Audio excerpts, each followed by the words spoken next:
আজকে ডিম দিয়ে একটা সহজ রান্না দেখাবো। এজন্য প্রথমে কড়াইতে 2 টেবিল চামচ তেল দিয়ে হাফ কাপ পেঁয়াজ হালকা ভেজে নিব। এরপর এতে হাফ চামচ রসুন বাটা, হাফ চামচ আদা বাটা, কিছু টমেটো কুচি দিয়ে ভেজে নিব। টমেটো থেকে কিছু পানি বের হবে। পানিটা শুকিয়ে গেলে এতে কাঁচামরিচ ফালি, লবণ, জিরা গুঁড়া, ধনে গুঁড়া, লাল মরিচের গুঁড়া, হলুদের গুঁড়া দিয়ে মশলাটাকে ভালো করে কষিয়ে নেব। কষানো হয়ে গেলে কিছুটা পানি দিয়ে দিব।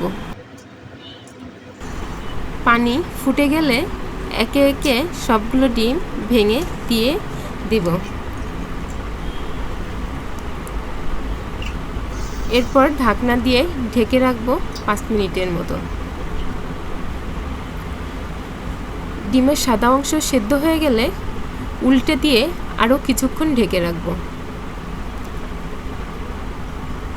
এরপর আবারও উল্টে দিয়ে কিছু ধনেপাতা দিয়ে ঢাকনা দিয়ে রাখবো কিছুক্ষণ।